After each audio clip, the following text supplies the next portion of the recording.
Pangasinan Representative Jose de Venecia i-endorso na ang reklamong impeachment laban kay Pangulong Arroyo.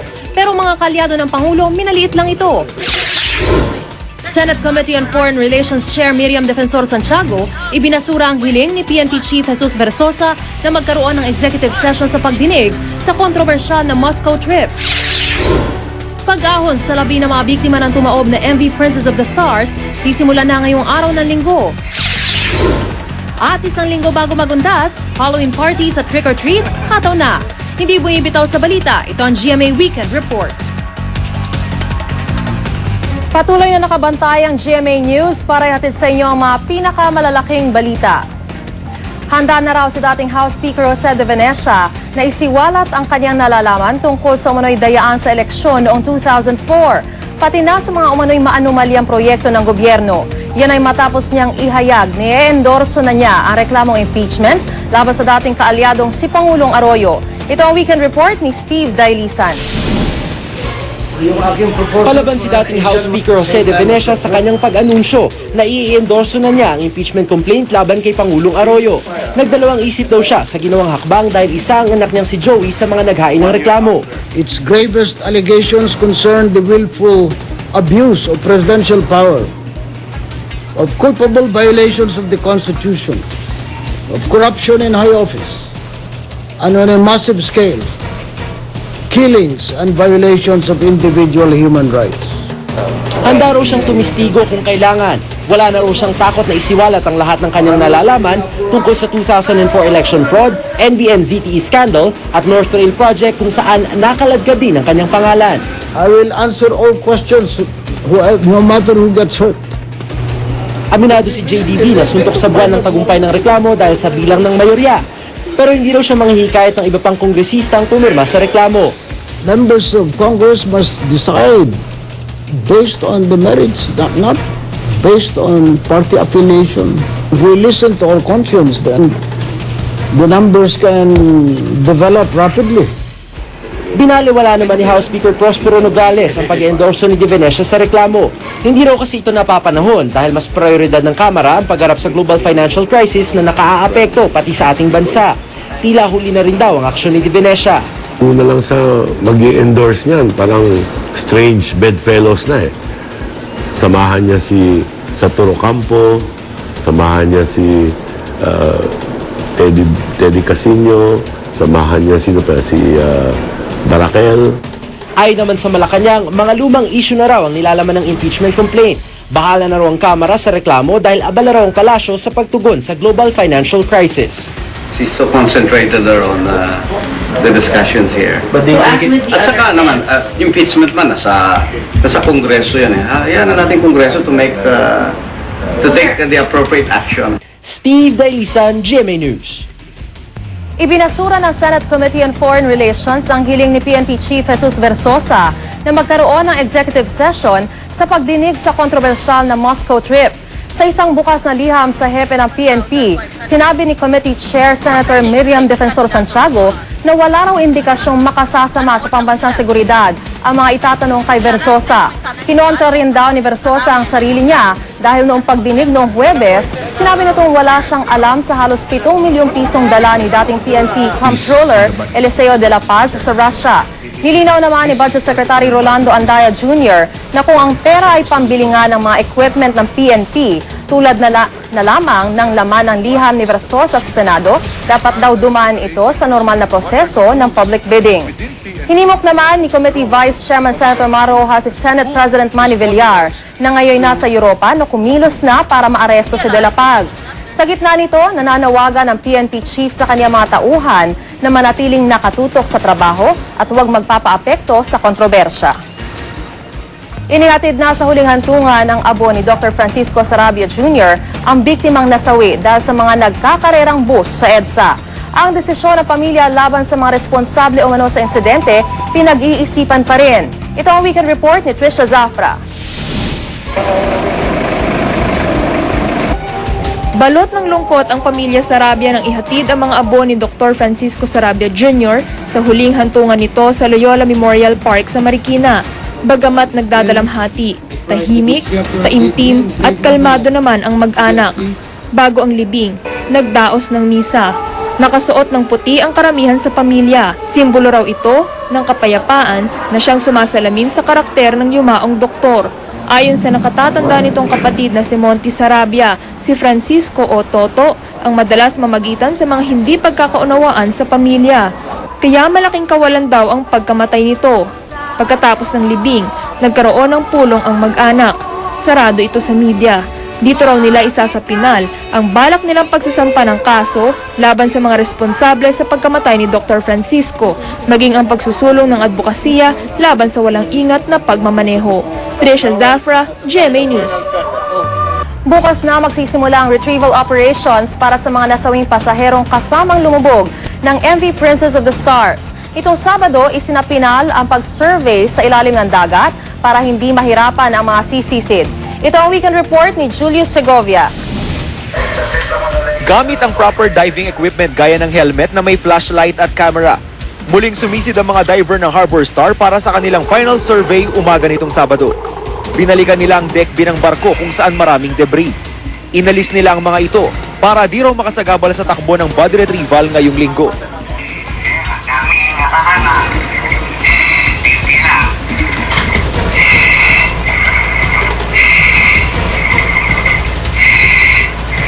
May sasandal ba?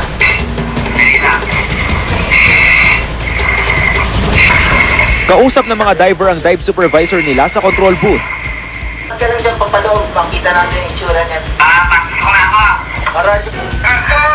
Nilagyan din ng mga diver ng dilaw na lubid ang mga daraanan nila para mapabilis daw ang takbo ng retrieval operation.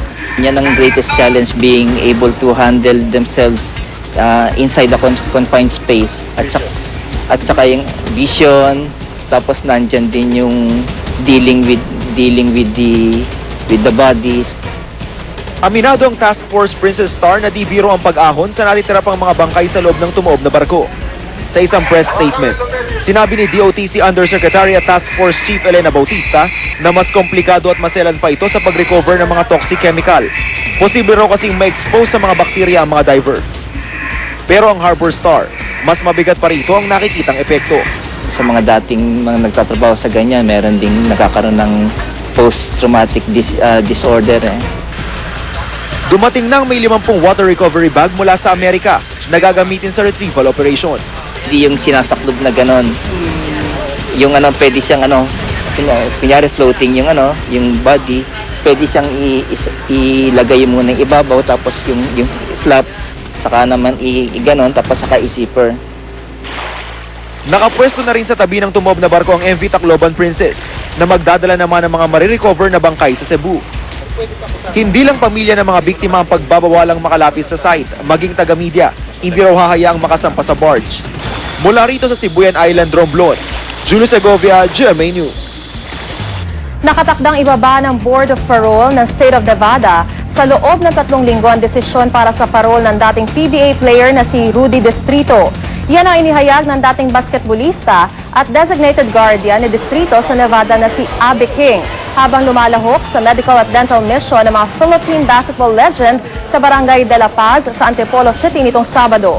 Umaasa ang mga malalapit kay Distrito tulad ni dating Senador Robert Jaworski na mabibigyan ng parol ang tinagurian noong The Destroyer. Marso noong nakaraang taon ng sentensyahan si Distrito ng 4 hanggang 12 taong pagkakakulong para sa pagkakapatay sa Mexicanong si Juan Amaya noong 2004. Kasalukuyan nakapiit si Distrito sa Nevada State Penitentiary.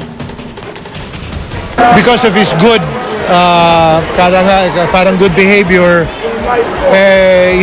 and his appeal, very short na lang ang kanyang tatrabahuhin. Umalis na sa Witness Protection Program ng Department of Justice ang nag-iisang saksi sa kasong pagpaslang kay COMELEC Law Department Director Attorney Alyoden Dalaig. Dismayado raw ang naturang testigo sa liit ng tulong pinansyal sa kanya.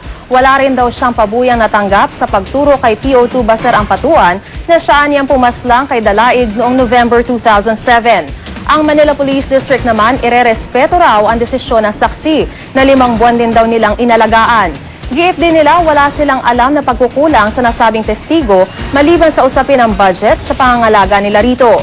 Sa kabila ng pag-atras sa Witness Protection Program, hindi binawi ng saksi ang nauna niyang pahayag laban kay Ampatuan. Nitong June 2008, nakatakas si Ampatuan mula sa pagkakadetine sa Camp Bagong Diwa sa Taguig. Bantayan! Mag-ina patay sa sunog sa Iligan City. Sa nalalapit na paggunita ng Undas, PNP naka-full alert na sa Metro Manila at Mindanao. Heightened alert naman sa iba pang bahagi ng bansa. Walang patid na pagbabantay sa GMA Weekend Report.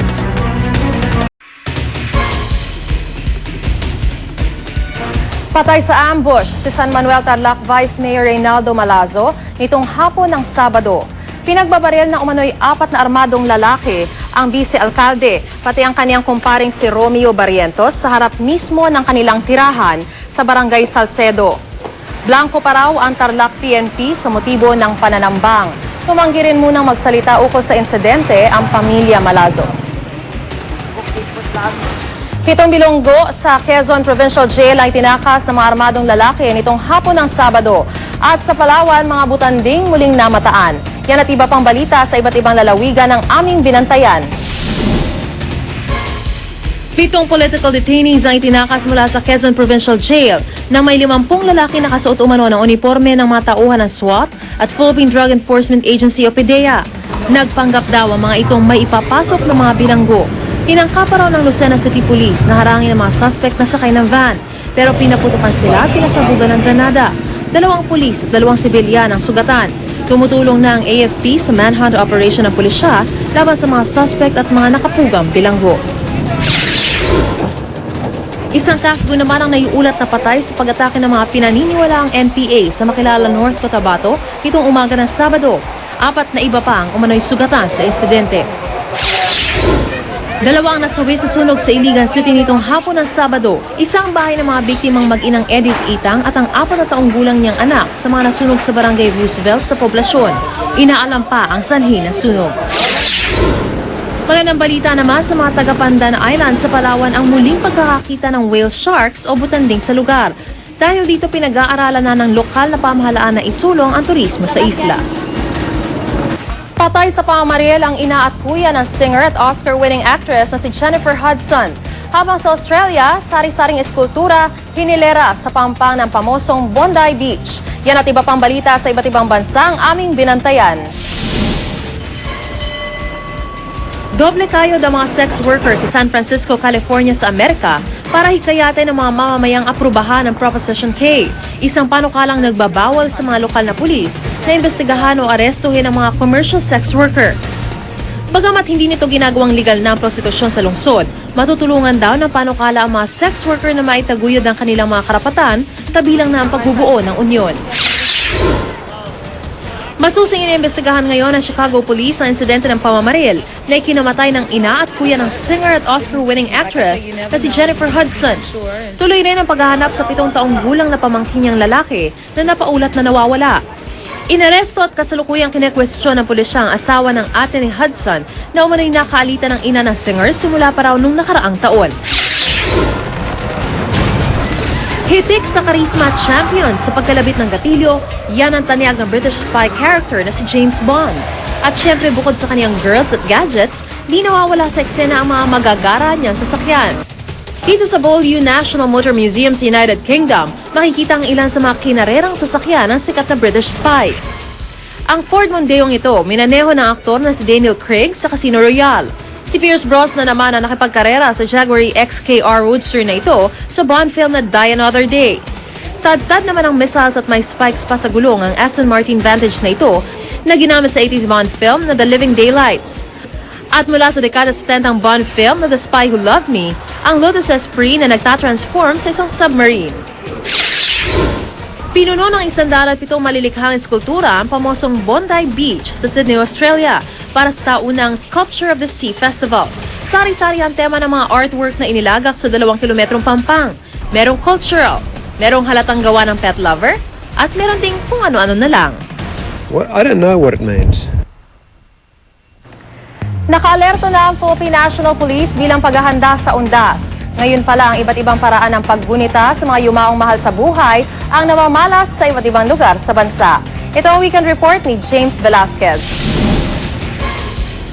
Naka-full alert na ang buong puwersa ng kapulisan sa Metro Manila at Mindanao bilang paghahanda sa paggunita ng Undas. Heightened alert naman ang nalalabing bahagi ng bansa. Sa 30 pa lang kasi, inaasahan na magsisiuwian sa mga probinsya ang milyong-milyong Pilipino para gunitain ang mga namayapa na nilang mga kaanak. Pero sa Zamboanga City, may 23 bangkay na isang taon nang nakalagak sa isang punerarya. Walang mga kaanak na umaako sa kanila. Para mabigyan sila ng disenteng libing, pinagdasalan sila ng lokal na pamahalaan bago sama-samang inilibing sa isang pampublikong sementeryo. Pero di lang mga taong binibigyang pahalaga sa Zamboanga City. Pinagsusumikapan ng Zamboanga State College of Marine Sciences and Technology na ibalik sa dati ang libingan ng mga isda sa likod ng paaralan matapos masira sa paghagupit ng Bagyong Lando noong isang taon. Sa San Fernando City, La Union naman, sinamantala ng ilang kabataan na pagkakitaan ang paglilinis sa mga puntod. 50 hanggang 150 pesos ang singil nila sa pagbubunot ng damo at pagpipintura. Naglilinis pa yung mga damo. Tapos? Kapag tapos na po, washingan yung puntod. Pero maliban sa pag-alala sa ating mga yumao, ginamit din ng ilan sa ating mga kababayan na pagkakataon para magsaya. Sa Pasig City, nagsama-sama ang mga chikiting para sa kanilang taunang trick or treat. Hawak ang kanilang mga basket, lumibot ang mga bata, suot ang kanilang mga costume upang bumati ng Happy Halloween, kapalit ang sari-saring mga candy at chocolate. Everybody does this every year. The kids are always looking forward to this event every year. That's why we make an effort to do this for them, actually. Pero di lang mga batang enjoy sa Halloween. Sa Alabang, maging mga nakatatanda, willing-willy rin sa pagrampa sa isang Halloween costume contest. Mismo si Kapuso comedian Michael V. ang naging hurado sa patimpalak. Sana magkaroon pa ng konting push para kahit papano i-adapt natin itong Halloween trick-or-treating dito sa Pilipinas. Ikaw pala, akala ko ito yung nanalo. James Velasquez, GMA News. Patuloy na bantayan ang mga balita sa www.gmanews.tv o i-text ang GMA News Space On sa 4627. 60 araw na lang po, Pasko na. Mula sa tahanan ng katotohanan, ako po si Mariz Umali, proud to be Kapuso. Hindi bumibitaw sa balita, ito ang GMA Weekend Report.